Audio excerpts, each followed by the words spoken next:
أعوذ بالله من الشيطان الرجيم بسم الله الرحمن الرحيم الحمد لله رب العالمين وبه نستعين اللهم صل على سيدنا محمد النبي الأمي وعلى آله وصحبه وسلم رب اشرح لي صدري ويسر لي أمري واحلل عقدة من لساني يفقه قولي ولا حول ولا قوة إلا بالله العلي العظيم إلهي أنت مقصودي ورضاك مطلوبي أعطني محبتك ومعرفتك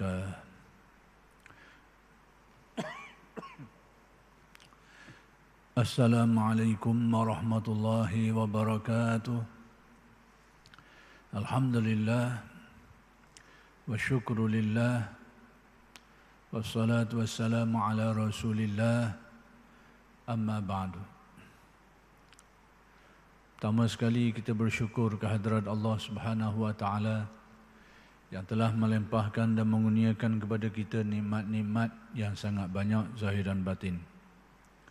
Mudah-mudahan segala nikmat itu sentiasa dikurniakan kepada kita dan dijadikan kita orang-orang yang mensyukuri nikmat. Mudah-mudahan dengan berkat syukur bukan saja nikmat itu dikekalkan tetapi ditambah dan digandakan lagi dengan nikmat-nikmat yang lain oleh Allah Subhanahu wa taala. Kuliah Masjid Abidin pada malam ini ingin meneruskan lagi huraian kalam hikmat Syekh Ahmad Ibn Athaillah Al-Iskandari radhiyallahu anhu. Yaitu kalam hikmat yang ingin dikupas pada malam ini ialah kalam hikmat yang ke-204, yaitu kata-kata Syekh Ibn Atha, Rubbama istahyal arifu an yarfa'a hajatahu ila maulahu iktifa'an bimasyiatihi fakaifa la yastahyi an yarfa'aha li khaliqatihi. Artinya, ada kalanya seseorang arif itu malu meminta hajatnya kepada Tuhannya. Dia malu nak minta hajat dia kepada Allah. Apakah benda ini, perkara ini berlawan dengan syarak atau tidak? Nanti kita tengok. Cuma Syekh ni nak beritahu, ada kalanya seseorang arif itu dia rasa malu untuk menyatakan hajatnya kepada Allah. Sebab apa? Kerana merasa rela, yang rasa puas dengan kehendaknya, yakni kehendak ketentuan Allah. Maka bagaimana tidak akan malu minta hajatnya kepada makhluknya? Maka bagaimana pula dengan makhluk ni? Sudah tentu mereka ni lebih malu lagi lah nak menyatakan hajat. Baik, kita tengok apa yang nak diberitahu oleh Syekh Ibn Atha menerusi kalam hikmat ini. Kita kena tengok beberapa perkara. Pertama sekali, apa yang nak diberitahu dalam kalam hikmat ini adalah mengenai perihal golongan arif. Jadi ini cerita orang arif. Jadi kalau kita dah arif ni, dengar sudahlah. Bagi yang dengar je lah. Bagi yang nak tahu. Tapi hal-hal yang akan disebut ni perihal golongan yang disebut sebagai arif. Siapa arif ni? Orang yang ahli makrifat, yakni orang yang sudah mendalam penghayatan tasawufnya, orang yang sudah teguh penghayatan kearifannya itu. Maka dinamakan arif, ataupun perkataan lain disebut sebagai sufi, atau istilah-istilah lain lagi kau pandailah. Arif ke, sufi ke, yang penting orang yang sangat mendalam dan halus penghayatan tasawufnya itu. Kita guna bahasa mudah, tak payah pening-pening kepala, bahasa belak-belak. Baik, ini cerita untuk golongan ni. Baik, apa ceritanya? Dia berkait dengan memohon hajat. Memohon hajat kepada Allah. Jadi dalam kalam hikmat ini ni, pertama sekali dinyatakan, seseorang arif tu kadang-kadang dia rasa malu dia nak beritahu hajat dia kepada Allah. Kadang-kadang. Jadi pertama sekali cerita ni cerita golongan arif. Yang kedua kadang-kadang bukan sokmo, bukan sentiasa. Maksudnya ini bukanlah trend berterusan, tidak. Ada waktunya, ada kalanya. Dan ini bergantung kepada ehwal yang sedang menghunjam ke dalam qalbu seseorang arif. Jadi keadaan ini berlaku sebab apa? Yakni berdasarkan atau menurut kepada makrifat qalbu dia tu. Ada waktu-waktunya seseorang arif ni dia rasa malu nak beritahu hajat keperluan dia kepada Allah Subhanahu Wa Taala. Baik. Sebab apa? Sebab kerana dia rasa cukup dengan kehendak Allah, ketetapan Allah. Maksudnya pandangan basirah dia tu lebih cenderung memandang kehendak Allah, ketentuan dia.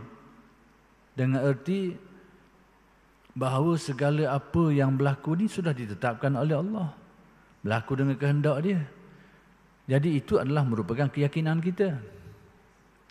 Jadi orang arif ni, sebab begitu kita kena faham bahawa orang arif ni orang yang gelora jiwanya tu sentiasa berubah-ubah berdasarkan kepada pandangan iman dia tu, pandangan qalbu dia,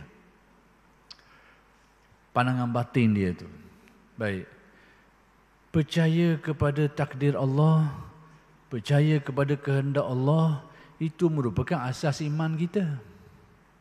Kita pun percaya benda ni. Semua orang mukmin kena percaya benda ni, kerana salah satu rukun iman. Antu'mina bil qadari khairihi wa syarrih. Iaitu salah satu cabang iman tu wajib percaya, mesti rukun. Tak ada ni patah tiang, rosak iman keseluruhan.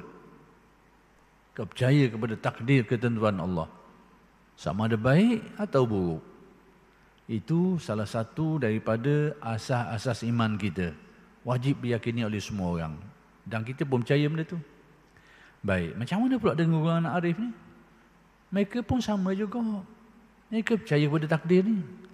Tinggal lagi keyakinan mereka ni lebih mendalam dan lebih halus daripada kita. Sehingga keyakinan mereka itu dia membuahkan apa yang dinamakan ehwal. Macam kalau kita ni keyakinan kita tu boleh kita anggap sebagai bertaraf benih lah. Benih. Kita yakin, percaya kepada takdir Allah, taraf benih. Ataupun benih tumbuh pokok. Tapi tak buah molek lagi. Pokok ada, benih ada. Kita yakin kepada takdir Allah. Kita percaya kepada ketuhanan Allah. Segala sifat-sifat ketuhanan dia tu termasuklah takdirnya. Kemudian kita buat amal soleh.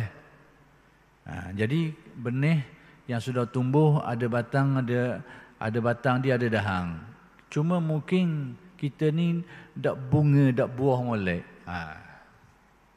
Jadi orang arif ni, ahli makrifat ni, benih dia itu bukan saja tumbuh, keluar batang, keluar dahang, tapi ada bunga, keluar benih, keluar buah.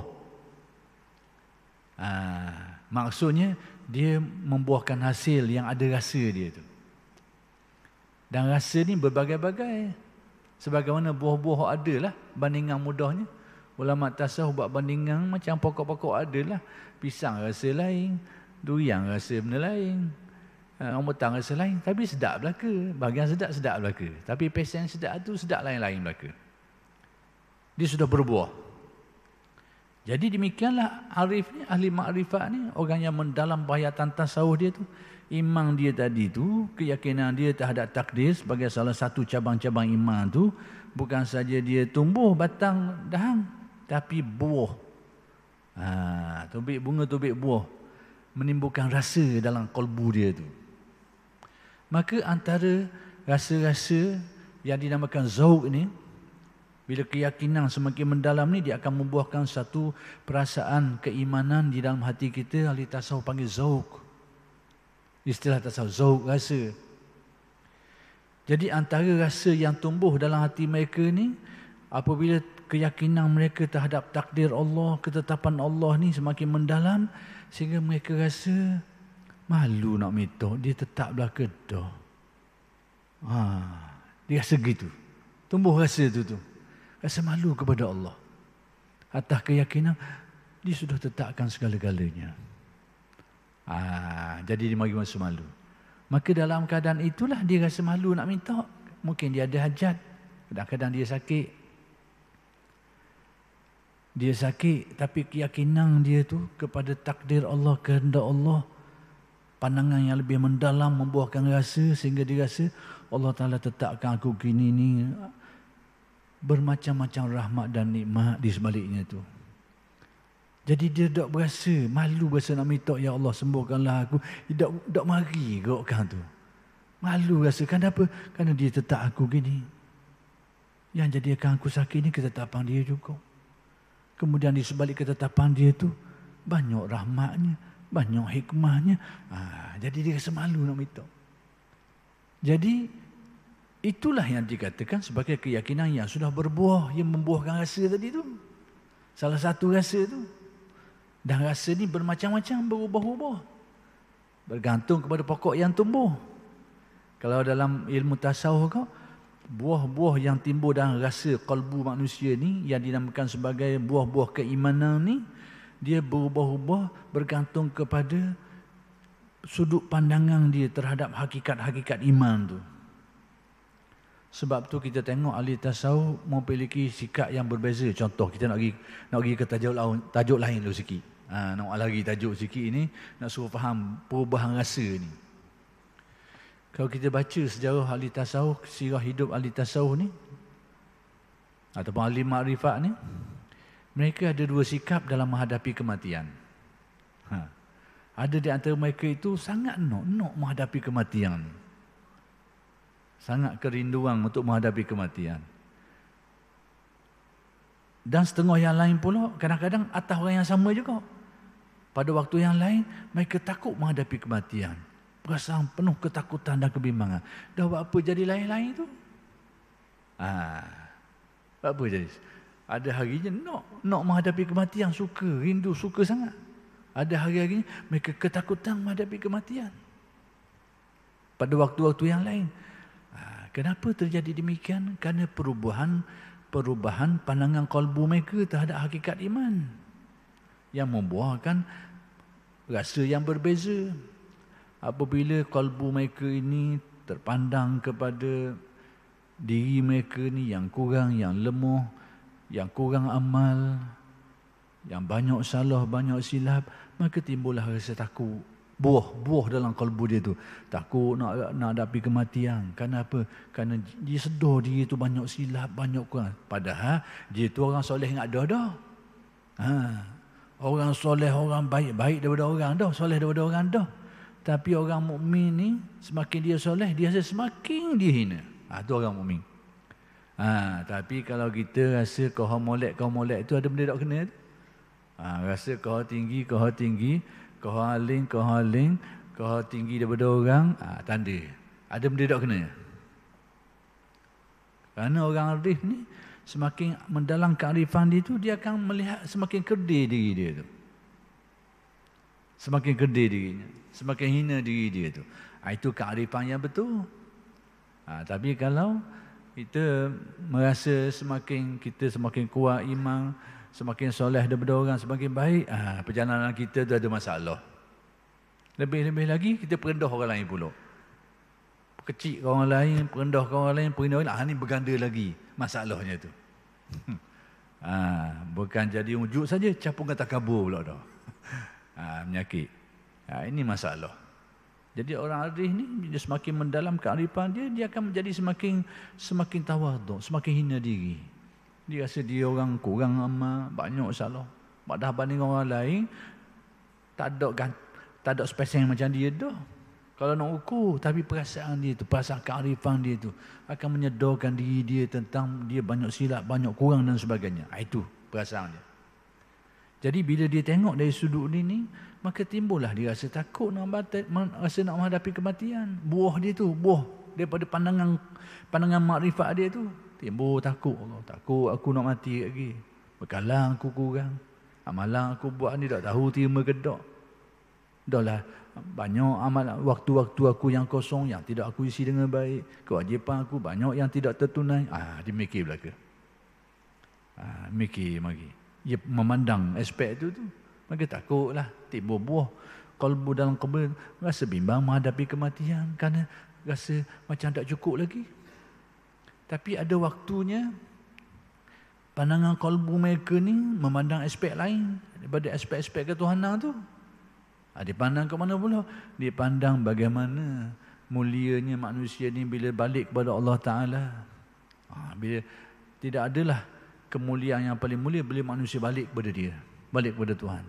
Dan tidak adalah nikmat yang paling besar sekali, nikmat balik ke dia, kembali kepada dia. Maka bila dia tengok dari segi besarnya nikmat mendekati Allah ni, balik kepada Allah ni, maka penuhlah keinginan dia, kemauan Allah. Berasa segera nak mengecapi nikmat dekat dengan Allah Subhanahu Wa Taala, balik kepada Allah Subhanahu Wa Taala. Maka penuhlah keinginan dia tu. Jadi timbul perasaan zauq di dalam hati dia. Itu dia. Jadi demikian juga nak cerita kalam hikmat yang 204 ni, bahawa seseorang alim makrifat ni ada waktunya, bukan semua, bukan trend begini sentiasa, tidak juga. Ada waktunya. Ada kalanya dia rasa malu nak minta hajat dia. Dia kena sakit. Dia rasa malu nak minta Allah Ta'ala supaya sembuhkan dia. Dia rasa malu. Sebab apa? Dinyatakan dalam kalam hikmat ni kerana pada waktu tu dia pandang kepada ketetapan Allah. Yang aku sakitkan ni dia juga tetap. Kemudian dia pandang pula di sebalik ketetapan itu ada rahmat lagi, ada hikmah lagi, dan banyak urusan dia lagi. Ya Allah, dia malu nak minta. Itu maksud dia. Dan hal ini janganlah kita kata orang arif ni tak ambuh berdoa, tu salah bahasa tu. Dan jangan kata pula ahli tasawuf ni, tasawuf ajar kita jangan berdoa, itu lagi salah. Tapi ada orang kita baca gitu, tasawuf ni ajar supaya jangan berdoa. Itu silap. Sebab tu pertama sekali ini ehwal orang arif. Yang kedua, dia bukan berlaku sentiasa, berlaku kadang-kadang. Dan sebabnya ini, baik.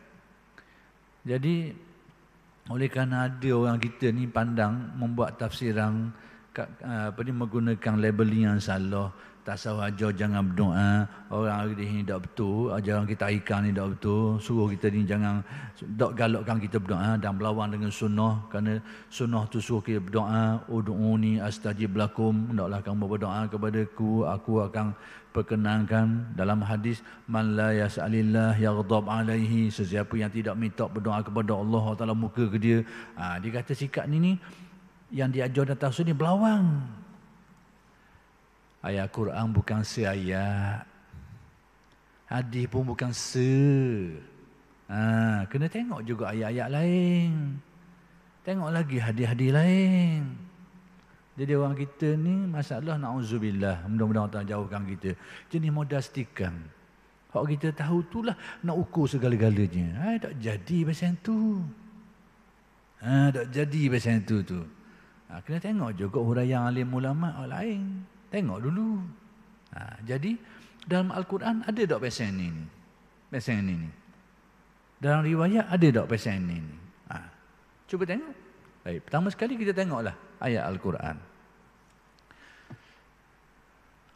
Disebut dalam Al-Quran kisah Nabi Ayub yang kena sakit. Allah Ta'ala uji dia kena sakit. Baik, bagaimana Al-Quran menceritakan tentang berdasarkan ayat Al-Quran sendiri?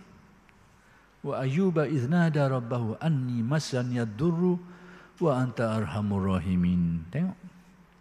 Ada tak dalam ayat tu Nabi Ayub minta isfini? Tak ada. Dan ingatlah kisah Nabi Ayub. Ketika dia bermunajat bermunajat kepada Allah. Mengadu tetap mengadu. Isu sekarang ni yang disebut mitok. Kita mitok supaya hajat kita ditunaikan. Adapun mengadu munajat tu hal lain. Wa ayyuba iznada rabbahu.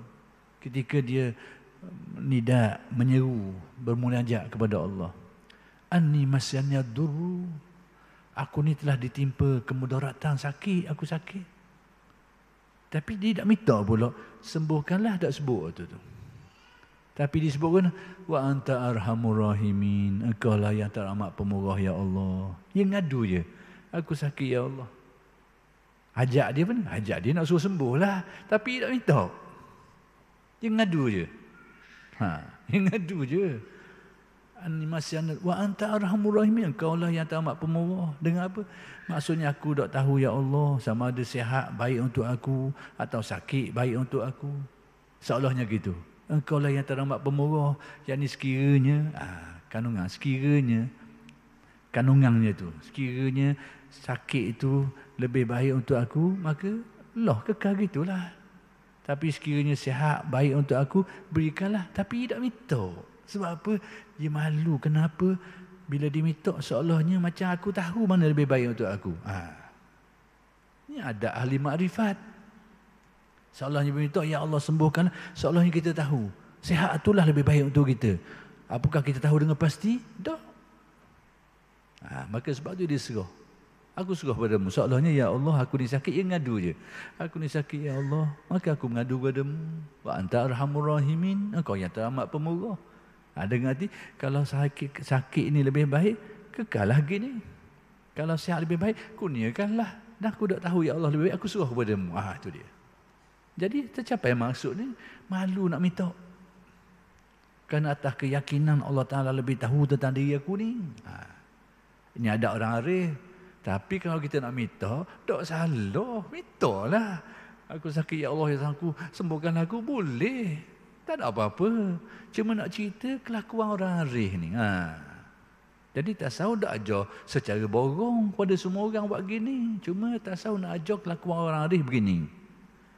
Ada di antara mereka itu yang begini sifat keadaan mereka itu.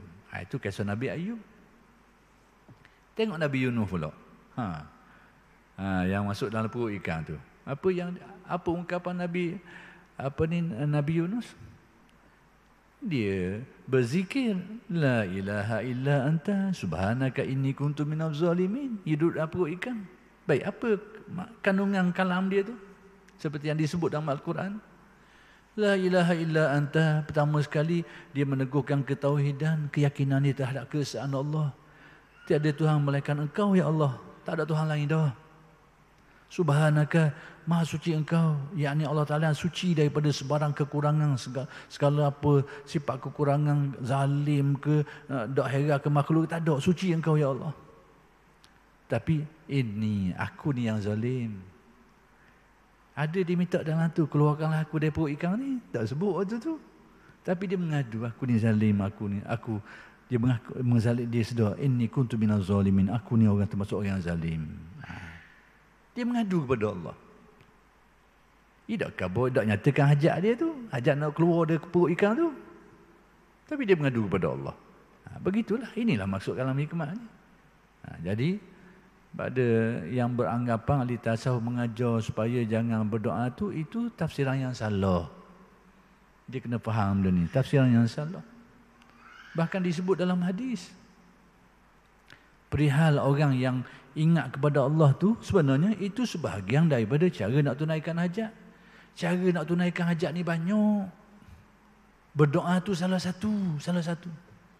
Dia minta dengan Allah Ta'ala secara terus tu, salah satu cara nak dapatkan hajat kita. Salah satu. Sebab apa saya kata gitu? Kita dengar hadis lain.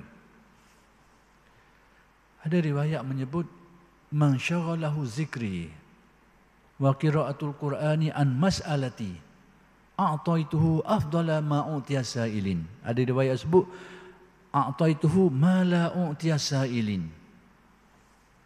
Sesiapa yang ingat kepada aku, menyibukkan dia. Ada riwayat sebut, ingat saja, man syaghalahu zikri. Ada riwayat lain dia tambah wa qira'atul Quran. Sesiapa yang sibuk berzikir, baca Quran, sehingga menyibukkan keadaan dia tu, zikir dia tu, baca Quran dia tu, sehingga menyibukkan waktu dia, menghabiskan waktu dia daripada dia minta itu, minta ini. Mungkin dia ada hajat, dia sakit, tapi dia asyik dengan zikir. Jadi akhir sekali hajat dia nak tadi tu, akhir sekali bukan terlepas. Jadi masa dia diisi dengan zikir dia je. Dia galik dengan zikir. Padahal mungkin dia perlukan rezeki, dia perlukan contoh dia minta, dia mungkin dia sakit atau minta, dia perlukan kesembuhan, dia memerlukan, dia ada kekurangan dari segi rezeki dia minta, mengharapkan hajat dia tu, rezeki tu dikurniakan Allah, mungkin gitu. Tapi dia galik dengan zikir, galik baca Quran, sehingga hajat-hajat dia tu tidak terminta. Lalu bagaimana orang jenis macam ni? Nabi memberitahu, orang yang sibuk dengan zikir dan baca Quran ni, sekalipun dia tak minta hajat dia tu, a'taituhu afdala ma utiya sa'ilin. Aku beri ke dia lebih baik, apa yang lebih baik daripada aku yang beri kepada orang minta tu lagi. Maksudnya orang minta, aku tak beri gitu. Tapi orang tak minta ni, aku beri lebih lagi ke dia. Afdal lagi, lebih utama lagi. Ada riwayat lain sebut, a'taituhu ma la utiya sa'ilin. Aku beri kepada dia apa yang aku tak beri kepada orang yang minta. Itu salah satu cara. Jadi ingat kepada Allah tu, bagi orang yang faham tentang hadis ni, salah satu cara menunaikan hajat. Salah satu. Dan ada cara lain. Kadang-kadang ada caranya nak tunaikan hajat dengan cara berdiam diri pun ada. Pelik dia. Pelik. Nak minta hajat tapi dia suruh berdiam diri. Tapi nak kata ke mana? Itu disebut dalam riwayat. Ada hadis. Ista'inu ala qada'i hawaijikum bil katman. Minta tolonglah dalam menunaikan hajatmu dengan cara katman. Yakni tutup, jangan kebur, buat diam. Tak cerita kat orang. Ada hajat, ada keperluan, ista'inu ala qada'i hawaijikum. Nak supaya tertunainya hajat kita itu, gunakanlah bantuan dengan cara bil katman, buat diam, jangan cerita kat orang, jangan kebur kat orang. Sepatutnya bila kita hajat, kebur orang ni, tanya orang ni, minta orang ni, itu satu cara. Tapi ada caranya, Nabi kebur terbalik, buat diam, buat senyap. Jadi nak minta hajat ni banyak cara, macam-macam. Jadi apa yang dibuat oleh ahli makrifat, seperti yang disebut, yang kita nak fahami kalam hikmat Syekh bin Atta' ni, begitulah. Saya sebut ni supaya apa? Jangan sampai kita buat tuduhan melulu. Ajaran tasawuf ni, termasuklah yang ada dalam kitab ikan ni, sesat. Kenapa? Ajar kita dengan ajaran yang berlawan dengan syarak. Apa benda? Mengajar kita supaya tidak berdoa. Itu salah. Salah faham. Keliru. Sama ada sengaja tak sengaja, kita tak tahulah. Tapi nak bawa, itu bukan maksud. Kena tengok sini. Baik. Kita tengok kisah lain selagi pula. Hak jenis tak minta ni. Hak jenis tak minta. Hak jenis kadang-kadang kerana dia merasa merasa yakin dengan ketetapan Allah dan pengetahuan Allah terhadap dirinya itu, dia menumbuhkan satu perasaan, dia rasa cukup aku suruh je ke dia saja. Jadi ada kalanya seseorang dia mengalami perasaan macam ni. Baik, kita tengok kisah apa? Kisah Nabi Ibrahim. Ketika orang capok di dalam api. Jadi ada Jibril mari. Alaka haja. Apakah engkau ada hajat keperluan apa-apa? Masa orang nak capok Ibrahim. Orang capok Ibrahim ke dalam api ni. Alaka haja. Ada hajat apa-apa tak? Jibril yang mari tanya. Perlukan bantuan apa-apa? Apa kata Ibrahim? Amma ilaika fala. Adapun kepadamu wahai Jibril, aku tak perlu apa-apa. Tak perlu. Padahal sebenarnya kita berada, kalau kita memang sangat perlulah masa tu. Lebih-lebih lagi Jibril mari. Dan boleh kita ambil wasilah benda tu, tidak dilarang oleh syarak. Dari syarak tak ada halangan. Luluh. Orang mari nak beri bantuan, kita terima bantuan orang. Luluh, sama ada orang ke, malaikat ke, boleh dari segi syarak. luluh dari segi syaraknya. Tapi Nabi Allah Ibrahim kerana maqam tauhidnya tu lain sikit sikap dia. Amma ilaika fala. Adapun kepadamu wahai Jibril aku tak perlu apa-apa. Wa ilallahi fabala. Tapi kalau kepada Allah memang aku sangat perlu. Jadi tawaran Jibril itu tidak diterima. Lalu apa kata Jibril? Salhu. Kalau begitu kami mintalah kepada Allah. Teruslah minta kepada Allah. Dikatakan begitu pun dijawab lagi. Hasbi min su'ali ilmuhu bihali. Ni benda yang sama ni. Cukuplah daripada permintaanku. Aku rasa aku tak perlu minta. Ilmuhu bihali. Kerana Allah Ta'ala sudah tahu keadaan aku ni. Sudah tahu tentang keadaan dia. Aku tidak terlepas daripada ilmunya. Sudah dalam maklumannya. Sudah dia tahu segala-galanya tentang aku. Aku rasa aku tak perlu minta apa-apa dah. Inilah yang disebut ni.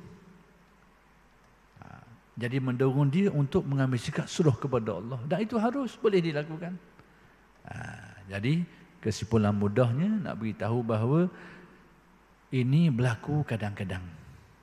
Dan berlaku kepada ahli makrifat. Jadi jangan kita buat labeling. Inilah ajaran tasawuf keseluruhannya. Ajar kita jangan berdoa. Itu label yang salah. Itu keputusan yang salah. Baik. Fakaifa la yastahyi an yarfa'aha li khaliqatihi. Jadi kalau dengan Allah Ta'ala seseorang arif ni, ahli makrifat ni, orang yang menghayati tasawuf secara mendalam ni, kalaulah kepada Allah ada waktunya mereka masa malu nak minta hajat mereka, maka kepada makhluk, kepada manusia lebih-lebih lagi lah mereka masa malu. Sebab tu di antara mereka ini bila ada hajat kadang-kadang mendiamkan diri. Orang jenis ni. Kita nak kenal ahli makrifat sungguh. Orang jenis hunggar banyak orang tu bukan dia lah tu. Ahli makrifat sungguh ni dah banyak hunggar orang. Tak banyak hunggar. Tu nak kenal. Kau hunggar kau ni yang bukan dia. Bukan ahli makrifat. Makrifat mungkin. Makrifat. Jadi sebab orang alih ni dia semalu nak minta kepada Allah Ta'ala. Dengan makhluk lebih-lebih lagi lah. Cuma ada waktu-waktunya itu berdasarkan tuntutan syarak itu lain lah. Itu cerita lain. Tapi nak kabarnya kelakuan jiwa ahli-ahli makrifat ni kalau dengan Allah Ta'ala ada waktunya dia rasa malu nak minta hajat dia, makhluk lebih-lebih lagi lah. Pada waktu dia sedang mengalami keadaan ni lah. Jadi jangan tersalah faham pula kalau gitu tak diminta dengan orang lah. Tidak, boleh. Nak minta lah. Apa yang harus pada syarak boleh lah. Cuma nak beritahu kelakuan ahli makrifat ni kadang-kadang. Baik. Kita tengok tafsiran huraian dia pula. Sahlu bin Abdillah yani At-Tustari. Ini antara tokoh awal tasawuf lah. Tokoh awal ni dia lebih kurang yang ketiga, sekitar kurung ketiga Hijriah gitu. Sekitar tu. Baik. Apa dia kata? Tiada sesuatu nafs atau hati. Nafsu ni diri lah. Atau hati, qalbu, jiwa manusia ni. Melainkan diperhatikan oleh Allah pada tiap detik. Baik siang atau malam. Yang ini tidak ada satu diri pun melainkan diperhatikan Allah Subhanahu Wa Taala pada setiap masa, sama ada siang atau malam. Baik, maka apabila Allah melihat dalam hati itu ada hajat kepada sesuatu selain Allah, nescaya Allah mendatangkan iblis untuk hati itu. Ini pandangan makrifat lah. Jadi nak cerita tentang kelakuan ahli makrifat ni, bahawa dalam kalbu mereka ni Allah Ta'ala bersihkan pergantungan pautan hati dengan makhluk. Itu hati ahli makrifat hak tinggi lah, ataupun makrifat yang kokoh lah. Kerana kearifan ni pun banyak peringkat. Sebagaimana orang luluh biasa kau, Makkah lain-lain, luluh Melaka. 50 pun lulu, 70 pun lulu. Hak ni hak kelas makan 90 ni ataupun makan 100 ni. Ni. Hati dia ni tak berpaut pada yang lain. Apabila hati seseorang arif tu mula berpaut kepada makhluk ataupun merasakan berhajat, perlu dan bergantung kepada makhluk, bila hati seorang arif tu berasa gitu je, mari selalu iblis. Tupang lalu kau tu. Untuk mengganggu dia.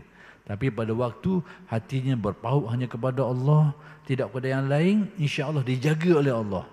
Dijaga daripada gangguan ni. Tapi ada kecenderungan sikit pautan kepada makhluk, kalbu dia tu mari selalu iblis ni. Nak tupang. Ibarat macam buka pintu lah. Dia mari nak kucang lalu. Tapi benda ni bukan kelas kita lah. Tapi tak apalah, kita nak faham. Nak faham keadaan mereka ni. Baik. Kemudian Abu Ali Ad-Daqqaq. Ini guru kepada Imam Al-Qushairi. Imam Qushairi juga merupakan antara tokoh awal tasawuf ni. Iaitu sekitar kurun yang keempat. Antara keempat kelima, lebih kurang. Sebelum Al-Ghazali lagi. Baik. Abu Ali Ad-Daqqaq berkata, apa yang dia kata? Sesuatu tanda dari makrifat, yakni tanda makrifat itu, tidak minta hajat keperluan kecuali kepada Allah. Yakni dia tidak menyatakan hajat keperluan dia itu melainkan kepada Allah saja. Baik besar atau kecil, sama ada keperluan hajat itu hajat besar atau hajat kecil. Baik.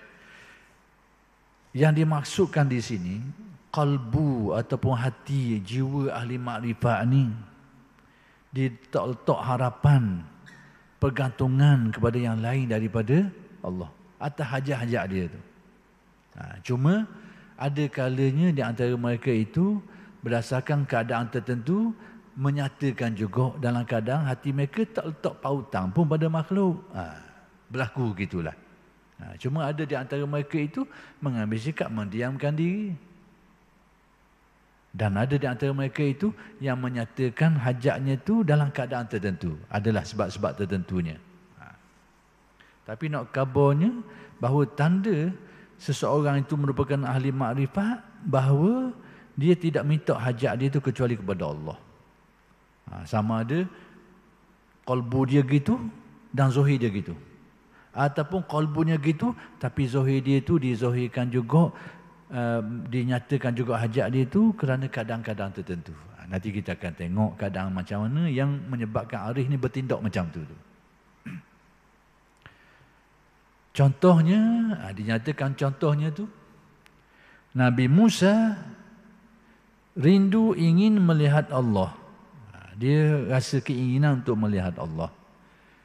Maka ia berkata, Rabbi arini anzur ilaika. Maksudnya, tidak terjemah di sini, wahai Tuhanku, perlihatkanlah dirimu kepada aku, supaya aku dapat tengok kepadamu. Dia ada keinginan nak lihat Allah Ta'ala, maka dia minta kepada Allah Ta'ala sajalah. Tidak minta dengan makhluk tu, makhluk ni tak ada. Dia hanya minta dengan Allah. Baik. Dan ketika berhajat roti, tu ketika dia nak tengok Allah Ta'ala, sudah tentulah tak ada makhluk yang boleh beri benda tu. Maka bila dia ada keinginan untuk melihat Allah, maka Allah lah tempat dia minta. Tapi benda lain ke mana? Tengok ni.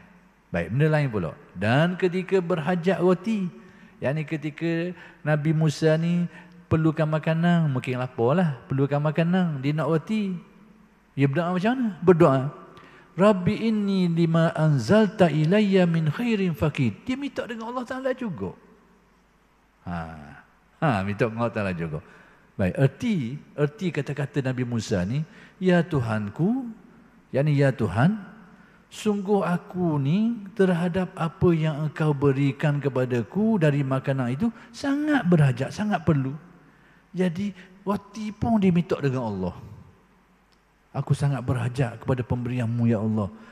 Kalau dalam kisah ni makanan lah, tapi dia minta juga dengan Allah. Inilah kelakuan orang arif. Jadi apa-apa hal pun dia berhajat dan menyatakan hajatnya hanya kepada Allah. Tapi macam saya kata tadi tu, dalam keadaan-keadaan tertentu, ada juga dia memberitahu hajatnya kepada makhluk dalam keadaan tertentu dan dengan sebab-sebab tertentu.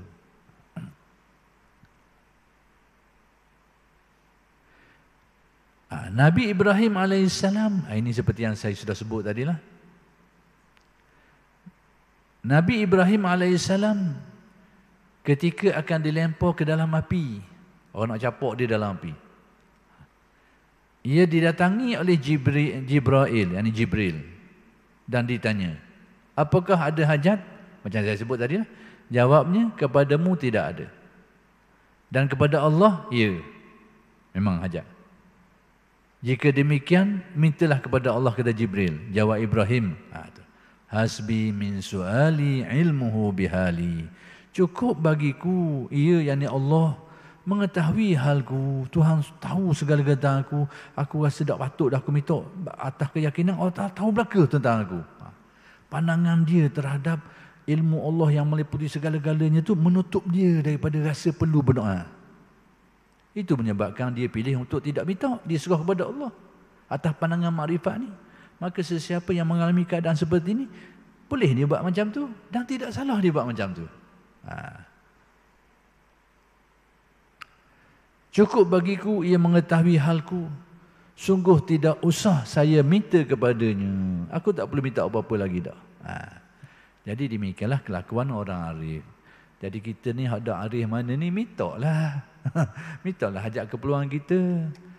Yang penting apa yang lebih menyempurnakan ubudiah kita. Sebenarnya semua ni sama ada minta ke tak minta ke, ukuran dia apa benda.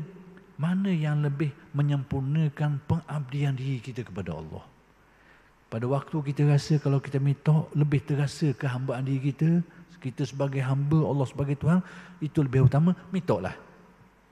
Tapi sekiranya kita mengalami perasaan seperti yang dialami, yang disebut dalam kitab ini, duduk diam sajalah. Dua-dua itu adalah kesempurnaan ubudiyah dengan sudut pandang yang berbeza. Jadi oleh kerana sudah masuk di waktu Isya, kita berhenti setakat ini dulu. Dan insya-Allah akan bersambung huraian kalam hikmat ini pada kuliah-kuliah yang akan datang. Aqulu qauli hadza wa astaghfirullahalazim li wa lakum. Assalamualaikum warahmatullahi wabarakatuh.